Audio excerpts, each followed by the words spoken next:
Hey guys, this is Adam Gussow back with you after what seems like half a year. It's been a long time. I think January 1st was the last time I really uploaded a new video.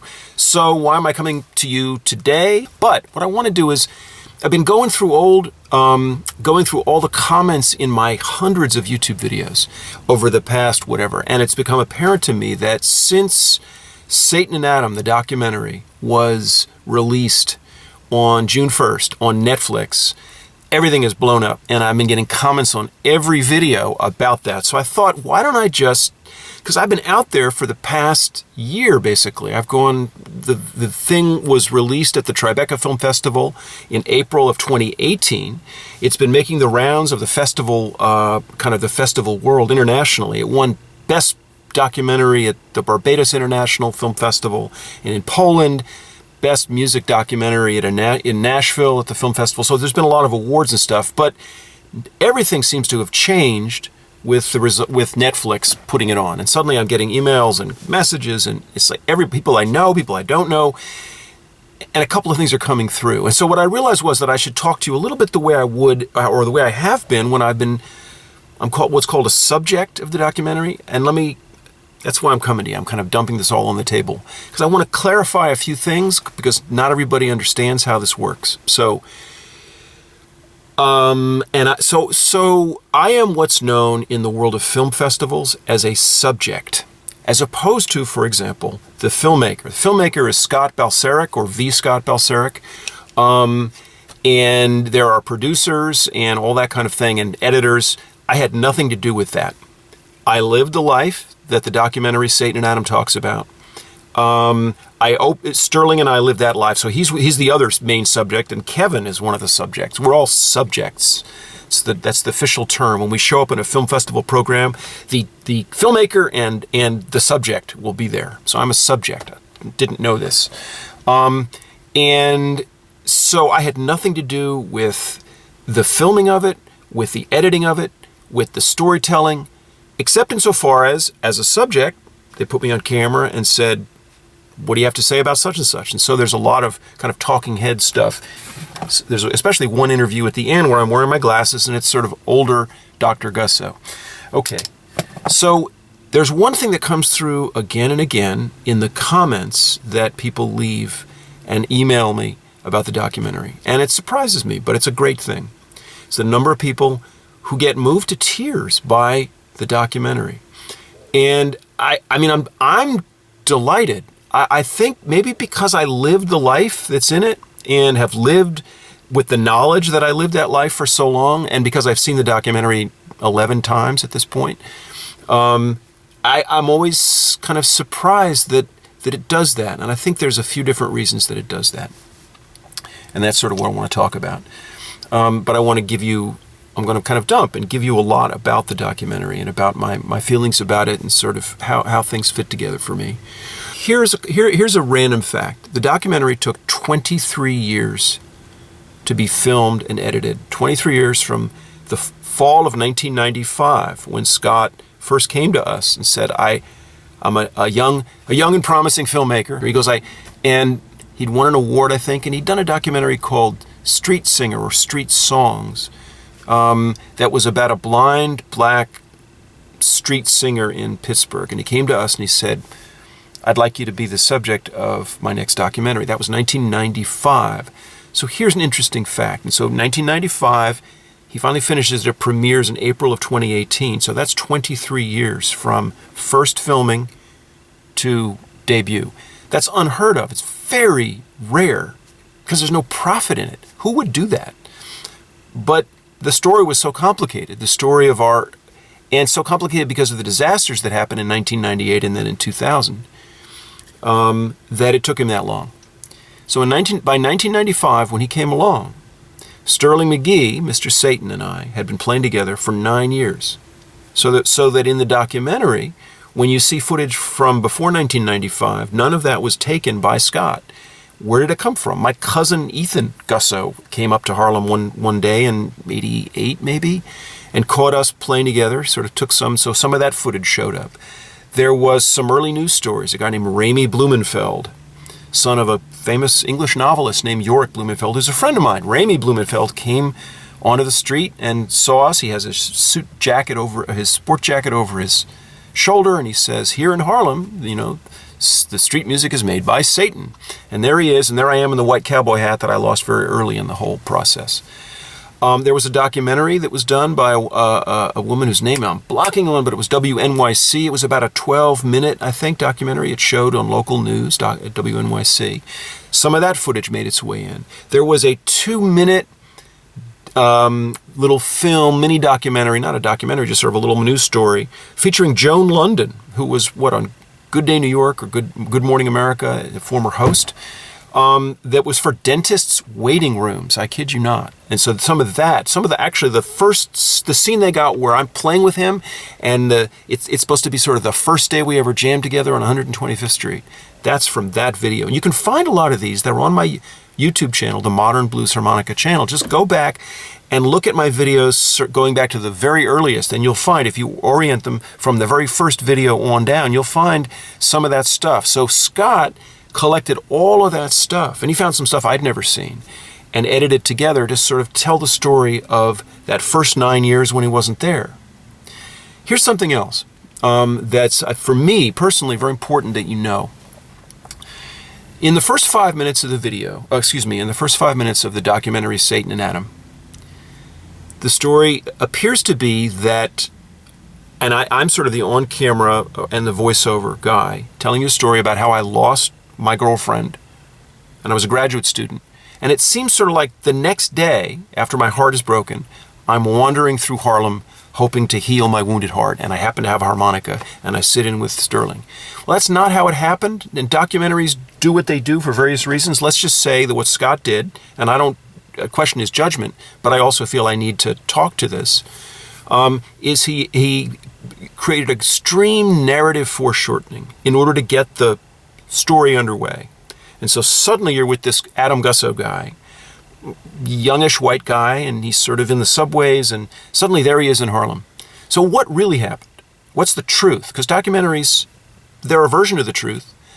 Another version of the truth is in my memoir, Mr. Satan's Apprentice, which was published in 1998. In fact, I'm going to urge you, this will be one of several pitches, but if you're interested, if you saw Satan and Adam and you're not familiar with my memoir, Mr. Satan's Apprentice, that's M-I-S-T-E-R, which is still available, University of Minnesota Press, and it's on Amazon and stuff. Go and get that. And there's an audiobook that I did where I read it over a period of 6 months. I created a fantastic author-read audiobook version, which has some original Satan and Adam stuff, so you really get a sense of what it sounded like.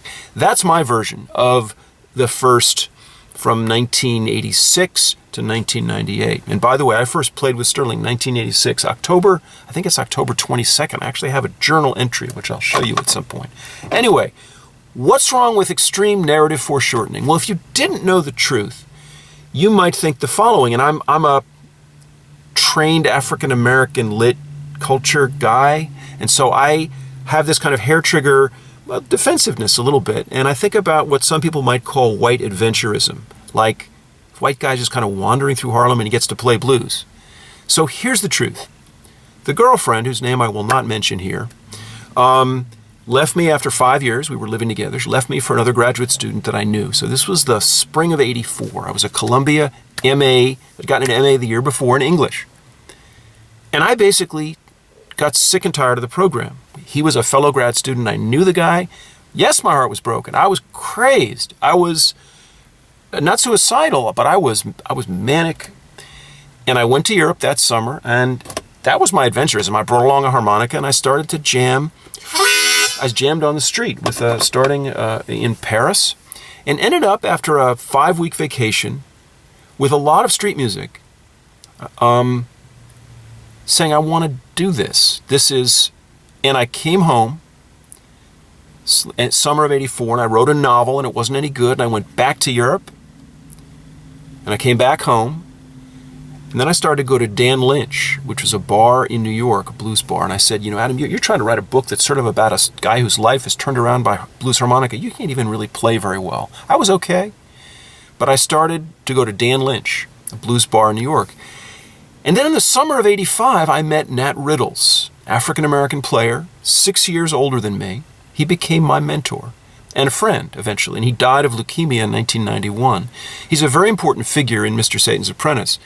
He's not mentioned, I don't think. He's certainly not shown in Satan and Adam. So I had a black mentor who taught me how to play blues harmonica. That's not mentioned in the documentary. Again, documentaries have to limit their scope. But if you knew that I'd had that mentor, if you knew that I'd followed him on the streets of New York all summer of '85, that he'd given me some lessons, and if you'd known the sort of relationship we had and the way that I went and watched him in the clubs and really began to appreciate his genius as a player, if you knew all that, that might begin to make the story of, like, my first day with Mr. Satan in the fall of '86 a little more obvious. But again, how do we get from summer of '85 to fall of '86? Well, Nat ended up disappearing from New York. And I began to play solo on the streets of New York. And I was, as perhaps you are, I was somebody whose life had been, I mean, you have a calling or you don't. And I had a calling and it said, this is where you're going.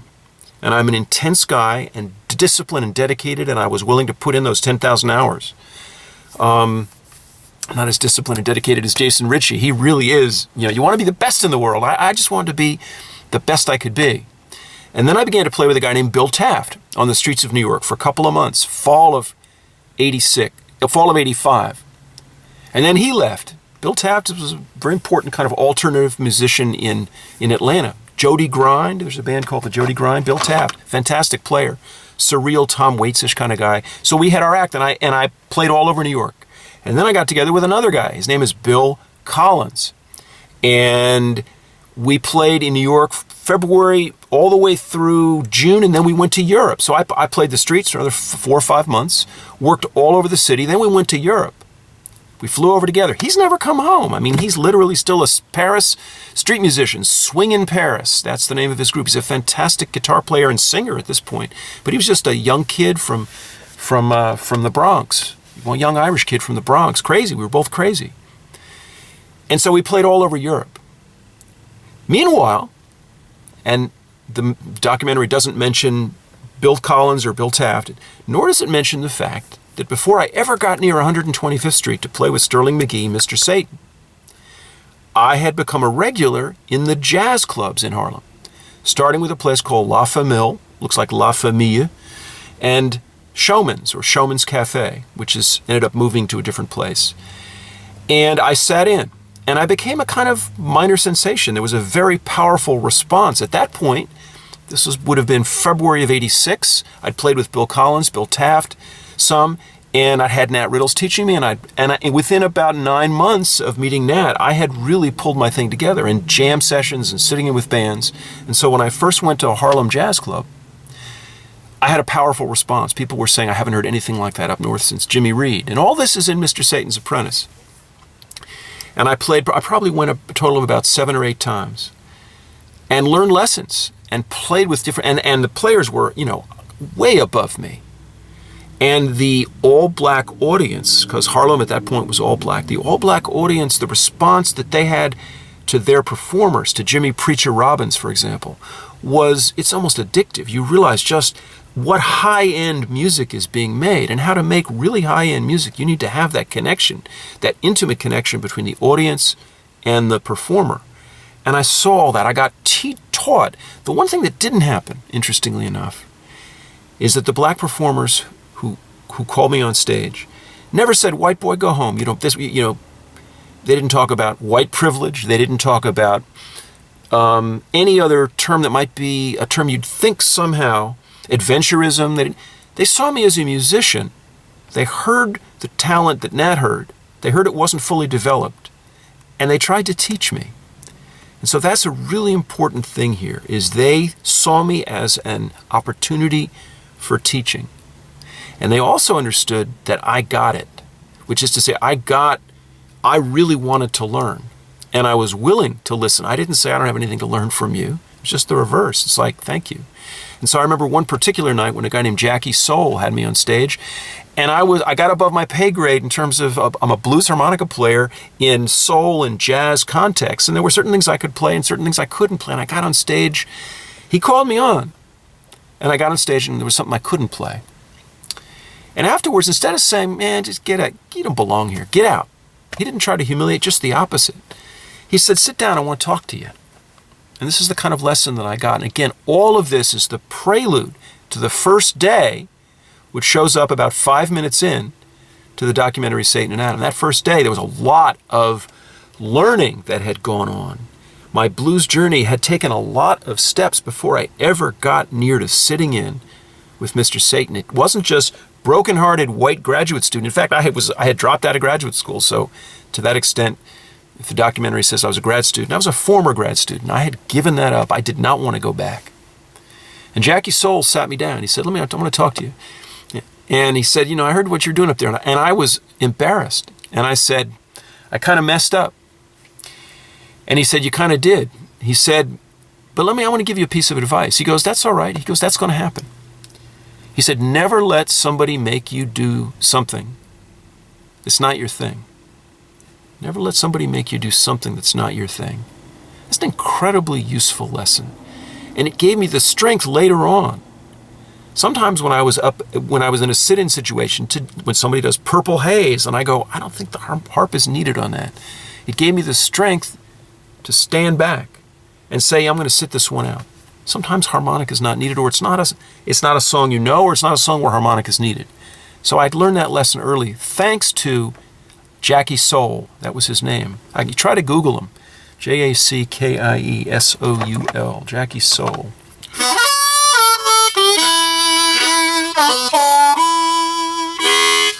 And Tippy Larkin and Jimmy Preacher Robbins. So, really this should be the little refrain.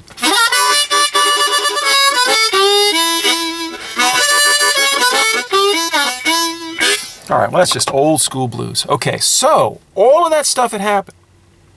And then I come back from Paris, and it's the summer, and I try to get a straight job, and I finally got a job tutoring in the South Bronx, and it was because of that and trying to find a faster way to work that I drove through Harlem. And it was on one of those days, a late October sort of Indian summer day, that I saw Sterling Magee. I saw this guy and asked who it was, and they said, well, that's Satan. Everybody in Harlem knows Satan. I didn't play with him that day. I didn't have my harmonica with me that day. I didn't have my amp. The documentary doesn't sort of fudge that. I went home, I practiced like crazy, thought about Satan, I'm going to play with Satan. Came back the next day. And that's when I went and I sat in. And then it's true, before I played a note, things had frozen on the sidewalk. People are waiting for him to kick my butt, basically. I'm a curiosity. He's a young white harmonica player, guy with a harmonica in his hand and an amp, and he's going to make a racket with our guitar man. So that was do you understand now, 2.5 years had gone by between the time the girlfriend moved out and the time I played with Sterling. So by that point, I would say I got about 10 years worth of blues off that bad relationship, because I loved her. So but I had worked off a lot of the early stuff. So that's one of the interesting things. And Sterling, too, again, he'd had a breakdown. This is one of the interesting things the documentary gets at, if you're willing to think about it, which is that here's two guys who'd had broken hearts, but they find each other when they're both on the comeback trail. And that's really the key. So I had the feeling, I had the blues still, but it was more on the euphoric end, or these days you might say the euphoric tip, or the euphoria piece was more part of what I was doing. So anyway, let me pause for a commercial announcement. So, Mr. Satan's Apprentice, if you're interested in Satan and Adam, the documentary, and you want to hear a little bit more about the band, go out and find Mr. Satan's Apprentice or get the audiobook or both. There's the version that's out there now. University of Minnesota Press has a new introduction which sort of explains the context in which I wrote the book. And the context in which I wrote the book was the O.J. Simpson trial and its aftermath. And so all that, almost like Kerner Commission America, where we have two Americas, one white, one black, they're not seeing eye to eye. And there's Mr. Satan, excuse me. I called him Mr. Satan from the day I met him in 1986, or Satan. Sometimes it was Satan, eventually it was Mr. Satan, till he disappeared from New York in 1998. I talked to him a week after his breakdown. He said that whole Satan thing was a mistake. Call me Sterling Magee. I think I called him Mr. Sterling or Sterling at that point. But for 12 years, I called him nothing but Mr. Satan. So I may call him Sterling now, but I want you to understand that. Okay. Go out and get our music. I've been incredibly heartened that Harlem Blues is the one that we did half of it in 1990, February of 90, and half of it in February of 91. It was released in 91. It's kind of the great album. It's the one I would absolutely say start with that. That'll give you a sense of why the blues DJs said, what the heck is this? Hot off the streets. It was a beautiful album. Although it had no bottom end, no bass, and none of the DJs cared. It's an interesting thing because it had all of that flux. It was done at a place called Giant Sound, 1776 Broadway. Kind of an antiseptic-looking studio. We pulled our mouses. I had an Ampeg Rocket teamed with a mouse. Sterling had 2 mouses. There was no baffling. Everything was just a gumbo mixing together, and that album really gets that. It's really fantastic in the way that it gets that. And songs like I Want You and CC Rider and Groovy People and Listen to the Music, which is not on Harlem Blues, it's a later, but those were all from that session. Okay, so investigate those albums. We're getting royalties. Sterling still alive, by the way. People ask that question. Sterling Magee lives at the Boca Ciega Center, Boca-Ciega, Boca Ciega Center. Same place he was in the documentary. You could theoretically visit him. You might want to call ahead and say, is he accepting visitors? But he lives there. He's 83. These days, as I'm 61, he was and will always be 22 years older than I am. I am 11 years older than he was the first day I played with him. That's kind of strange to think about. He was an old-looking but very young and fierce at heart 50-year-old when I first met him, and I was 28. Now I'm 61. Long life. So get our music. Harlem Blues, 91. Mother Mojo, 1993. Living on the River, 1996. You know who has the Mother Mojo, by the way? Blues guitarist and singer Corey Harris. Because blues is black music. Corey Harris. When he came, long before that blog, when he came to the University of Mississippi, I invited him to be the honorary chair of, I was the chair, but sort of an honorary chair of a version of Blues Today, a Living Blues symposium that we did, I think on the subject of the Africa and the blues. It was one of those early ones, 2003, 4, I think it was, or 5. Anyway, I gave him that as a ceremonial gift. He's got it somewhere. Hope you enjoyed it, Corey. Those are the 3, and Living on the River, 1996, which I co-produced. The others was Rachel, but I co-produced that, and we're proud of it. And then there are a couple of others which you might want to investigate, and they're available only as downloads. There's actually 3 others. There's one called Word on the Street, Harlem Street Recordings, 1989. So that was just before we went into the studio in 1990. It was the summer before. I listen to my stuff and I'm going, almost there. It was there for Harlem Blues. I'll stand by that stuff. This was pretty good. It's good. Just a little edge was needed, but almost there. My learning curve was like this, asymptotic with Sterling. Let me clarify something else. This is an important point. The first day I played with Sterling, a couple of interesting things. So for the first 3 or 4 months, we were a trio. It was me and him and Professor 6 Million, Bobby Bennett, was there most of the time, half the time. He's a washtub bass player. And there's a couple of photos on the Modern Blues Harmonica website. Professor 6 Million, that was his name. He was tough. Hey, Adam. Hey. He was very aggressive, and he would curse sometimes, and he and I would be like little boys. We'd get drunk behind Mr. Satan's back. That's all in Mr. Satan's Apprentice. Eventually, he had a fight with Sterling. He got drunk one day, and Sterling just pushed him down, wouldn't hit him, just pushed him to the sidewalk and said, "You're drunk, Mr. Bobby. Get off. Get away. Go." And that was it. We saw him later. He met a jam with us once or twice later. That's number 1. Number 2, so Word on the Street. I'm going to come back to the albums. I want to tell you something really important. And it's one of the reasons why I think the Satan and Adam documentary moves people. Because what it speaks to is what Dr. Martin Luther King Jr. called beloved community, the true interrelatedness of the human family. I live in interracial marriage. My wife's African American. My son is whatever he is. He's our kid. He's black, biracial, whatever you want to call him. And he'll decide what he wants to call himself. Mixed. He's a kid. Sterling and I, if I hadn't had that extended experience with Sterling and sort of working in that world and being on the street, would I have ended up there? I don't know. Maybe, maybe not. Sometimes these blues journeys take us in unexpected and very deep and meaningful and important places. That's one place my life went. But beloved community was a concept that was always important to me. And it was something that was really tested in 1986. Sterling and I started playing in late October. In mid-December, something like the 17th, I recently went back and I wrote something about this. 3 black guys were in a pizzeria in Howard Beach, Queens. They had a flat tire. There's something wrong with the car. So they went in at night to a pizzeria. The Italians in that neighborhood, Howard Beach, John Gotti, I think, was from Howard Beach, the mob boss, were extremely territorial. The late 80s were a time when blacks and Italians were like, Italians had the baseball bats in their cars. It was a bad scene. And Italians chased them, and Michael Griffith, one of the black guys, 23 years old, was chased across like a parkway and killed by a car. Accidentally killed, but he was chased. They were going to kill him if they got him, or they're going to beat him up badly, maybe kill him. Mayor Koch called it a racial lynching. That happened, and I'm playing on the street. Now, at that point, I actually went away for Christmas, but when I came back, everybody was still talking about it. Early January of 1987, and everybody was talking about this. They were talking about what Mayor Koch called a racial lynching. New York was like, and were stories on the front page for 2 weeks. And I went out to Harlem. I went back and looked at my journals, and I was out there with Sterling, Mr. Satan, and Bobby, and we played.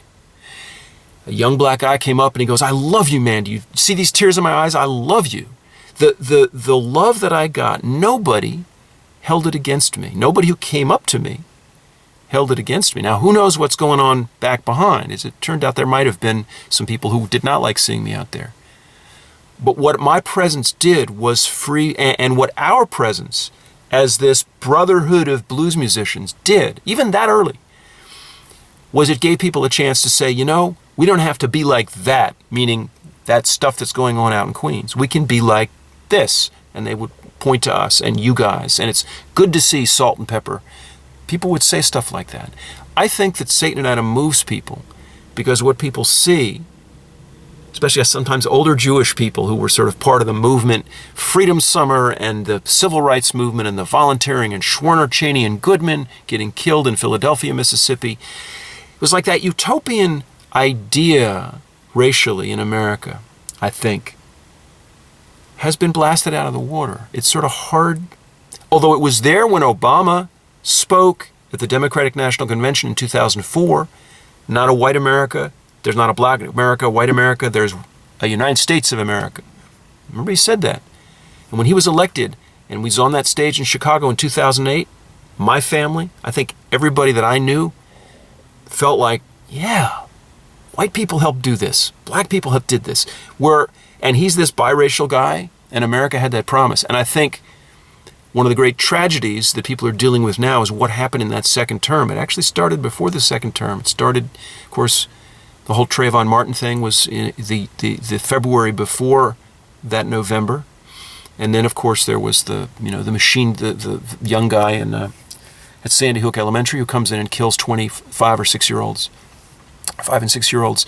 And then you get Michael Brown. You get a series of other black men being killed, and I think, and Black Lives Matter, and wherever you stand on all that stuff,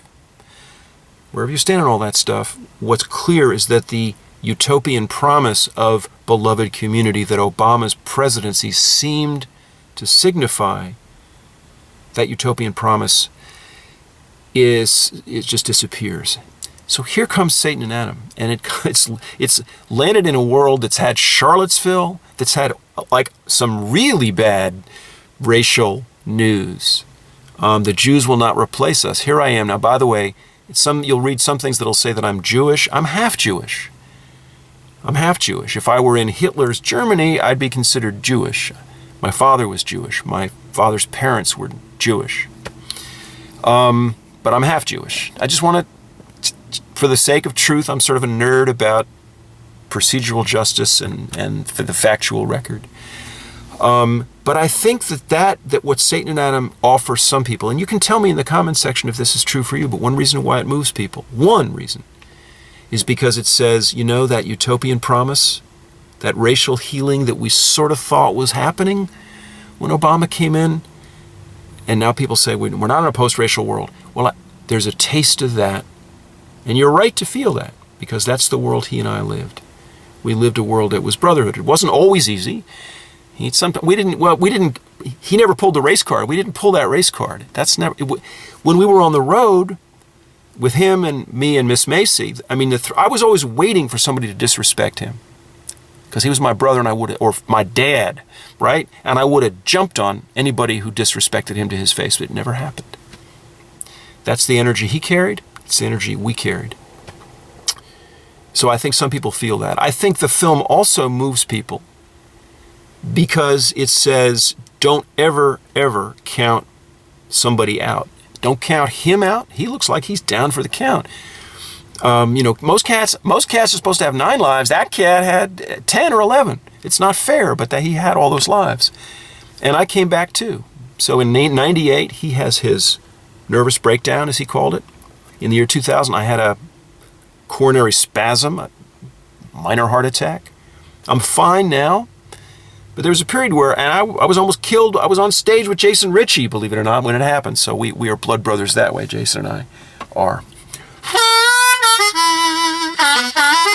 I realize this is a long video. I guess I had a lot that I wanted to share. It's been a long time, so hopefully you'll watch it, pause when you need to, like Netflix, and then come back to it. Let me cut back. Let me just say that the period of time in which Sterling and I, Mr. Satan and I, were on the streets of New York between fall of '86 and kind of summer of '91, when we basically finally began to go out and play festivals and become a national touring act. During that period of time, you had not only Michael Griffith and Howard Beach, but you had Yusef Hawkins being killed in Bensonhurst.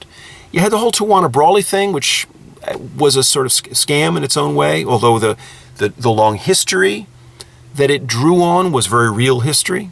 But in fact, she was a disturbed young woman. Reverend Al Sharpton was there. There was just a lot of white and black antagonism. And then you had Yusef Hawkins in Bensonhurst, which was just Italian guys doing crazy stuff, wrong stuff. And they thought he was coming to see Gina Feliciano, and he wasn't. He was there to buy a used car. It was crazy. And it was a tragedy. And at that moment, I exiled myself from the streets of Harlem for a while. I said, I can't be here now. I don't want to see me, right? So at that point, I had solidarity with the people who were upset. We were out of this when Crown Heights happened, and you have Yankel Rosenbaum being killed by somebody after little Gavin Cato. So you have a Caribbean kid and then a Jewish graduate student. Both die. There's riots. We're out of the country at that point, and we felt really bad for our country and for our city. It's hot. I'm sweating. If it looks like I'm sweating, it's because I'm in my car and it's a late June day, and I am sweating. Actually, I should open the door. I can do that, right? How about that? All right. Much better, actually. So, talking about our music. So there's 3 albums that were there that we made sort of in studios during our prime time, and then there's 3 others that are available. You can Google them. It's not hard to find. First is Word on the Street, Harlem Recordings, 1989, or Harlem Street Recordings. And that, I made them on a full disclosure, on a $59 Radio Shack boombox. That was an incredible boombox. And if you don't think so, just go and find the album, find the digital download, and hit preview and listen. Put on headphones and listen. And what you get is, my God, you're right on the street, right with us, and you hear all the street noise. And so if you were reading Mr. Satan's Apprentice and want to know what was it really like being there, Word on the Street's a double album, and it's great that way. And I stand by it. Professionally mastered, and it's very good. And then the next one was a 2011 comeback album, which has, among other things, the definitive version of Thunky Fing Rides Again, the one composition that I really did for Satan and Adam that I'm very proud of. Stand By, with Jerry Jamot, Sterling's old King Curtis bandmate, on bass. So Thunky Fing Rides Again is part of that, but there's a lot of great stuff. Sterling's voice is better than ever on that. He's got a lot of age, and now he can't play guitar in that album.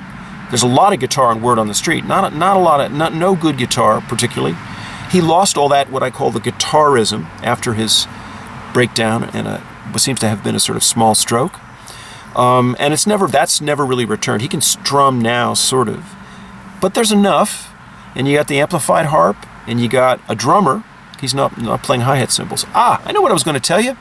Here's something to think about. When I first met Sterling, he had one hi-hat cymbal on a piece of cardboard. That's all he had.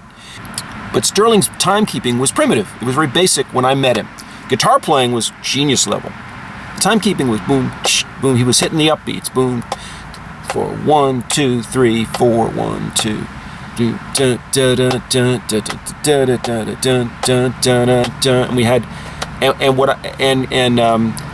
we had Professor, and Professor's going boom. So it's like boom, boom, boom, boom, boom. Well, that's a good groove. Sterling added the second hi-hat cymbal, and he added the wooden board about 6 months in, when I disappeared I had the flu, and I came back, and he had a girlfriend, Miss Macy, and without me, he invented this whole percussion thing, and then he began to learn how to use it. And he would talk about his feet feeling confused. It was like suddenly 2 feet. All I can tell you is that within a couple of years, he was a genius on the percussion in a way that there's really never been a one-man band like that. But anyway, that's just so you understand that I was there. I used to joke about it. I'm Salieri to Mozart. I was there when this guy, except Salieri was older, I think, and it was young Mozart. I was there when Sterling figured out how to do that, and as it all came together, and it's hard for me to remember. I've one recording of him playing just a hi-hat cymbal, just one hi-hat cymbal, but only one recording. One evening we played, February of 1987. So back in the game, Word on the Street, back in the game, and Throwdown. We have a live album that was recorded by a fan on a DAT machine, unbeknownst to us. And later he sent me the DAT, and I got it dubbed and arranged and professionally mastered. And so that's called Throwdown, live in King of Prussia, Pennsylvania. All 3 of those are available only as downloads, but you can find, I think Throwdown is actually on Amazon and iTunes. The others, I don't think they are. No, Back in the Game, of course, is. So anyway, take a look at those. I think I'm running out of steam. I'm trying to think what else. You probably have some questions, so if you have questions about the documentary, by all means, share them here. Again, Sterling and I get royalties on the albums. I get royalties on the book. Here's something you can do. So don't forget that the documentary is available as a download or streaming on iTunes. And it's available obviously now on Netflix in the US, the UK, Canada, I think Australia, but I'm not 100% sure, but definitely the first 3. You can go to your local Netflix in France or wherever. The filmmakers are trying to sell this thing to other Netflix around the world. So I'll just, one final word. The Satan and Adam story, I guess we played our last gig at the Tribeca Film Festival. We were up on stage together, and there's a few clips like that available online. There's a few on Facebook, I think. You might check Facebook. I don't believe he's well enough to play now, so I think we're really done in terms of an active thing, but never say never. I'm going to, in fact, making this video makes me want to go and say maybe I should come down and we should have one final, really final party. It would be kind of cool. So maybe that will happen. And if it does, I'll let you know if it's open to the public. What you can do is you can think about Sterling Magee. Think about him as the genius that I've always known he was. And when people talk about the great one-man bands of the blues, for example, he's one of the great. He is, to my mind, the greatest one-man band of the blues, the triple threat. And I don't pretend to think that I'm his equal. What I hope I did in the course of our performing career was come up to a level where I was pushing him. People said it's good that you push him, and where I was really contributing. But I'm a harsh critic of my own stuff, always. And what's my favorite Satan and Adam cut? in some ways, I'll give you a couple that you might think about. So when we did I Want You in the studio, it was our first recording. It was the first thing we did in the studio. And the take that was used on Harlem Blues is the second take. It was, the energy was great on the first take. Second take, so after the first take, I just said, I want a little more of the room sounds. They pushed that up, and then we did it. All our stuff was edited. In other words, that we might have taken something out. There were no overdubs, but we were live to 2-track back then, which means it's all mixed down on the spot, which is amazing. And there's something good about that. It means your ass is on the line, basically. It's all mixed down on the spot.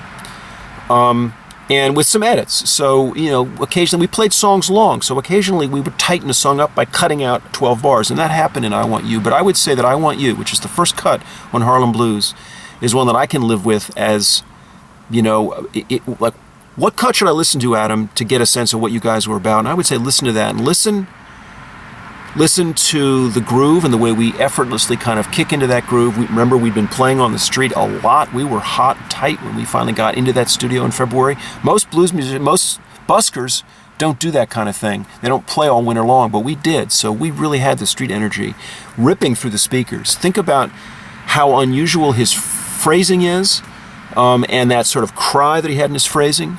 And listen to what I'm doing, kind of backing him up, trying to find just the riff that'll bring something out. So I think the riff.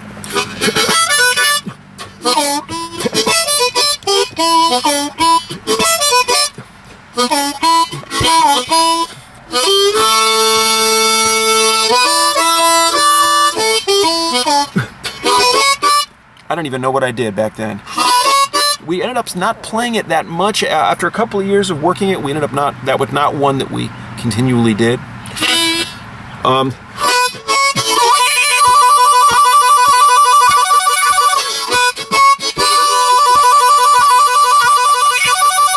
And just think about that. So I was trying to find what's the biggest paw I can put cat-like in the middle of whatever he's doing. And I wanted something that would just 4 times of that.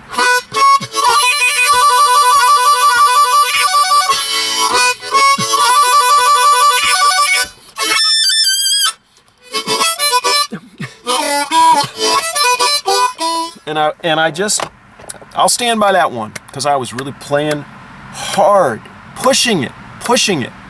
That's what I tried to do with him, is really push it and just go right out on the edge and then hold on. And the connection between us, and here's my takeaway. I'm going to give you a takeaway on the documentary. Here's a takeaway.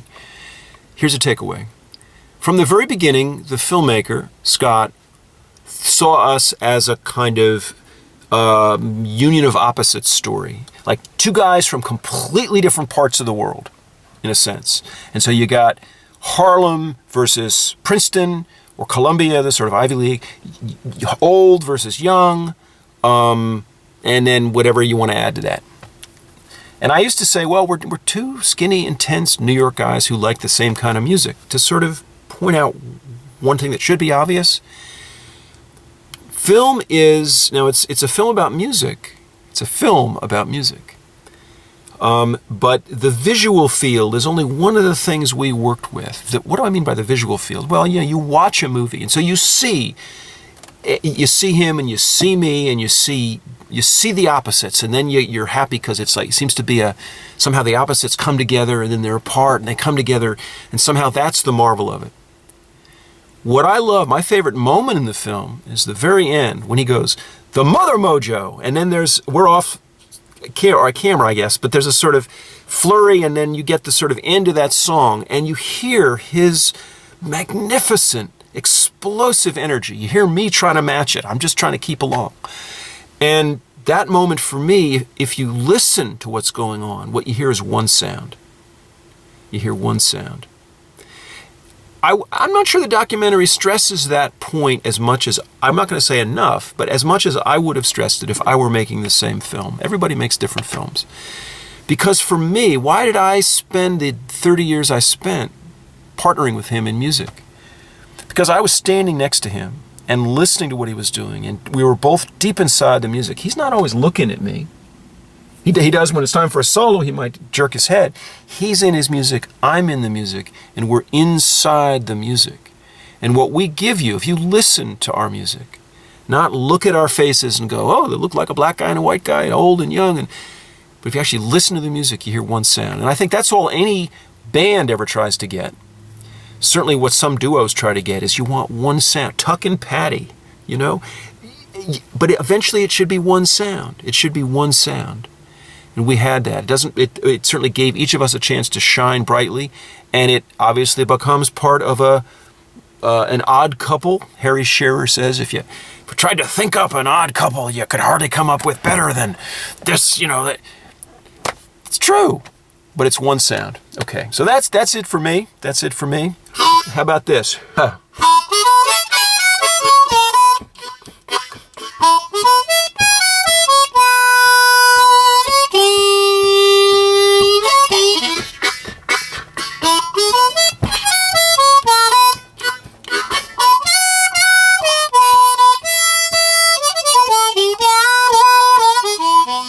Oh, I missed one note. Anyway, that's the next lesson. I'll show you a little bit of the Baby Elephant Waltz. All right, see you down the line. That's it for me. Go and see Satan and Adam, right? And tell your friends about it. Thanks so much. Bye-bye.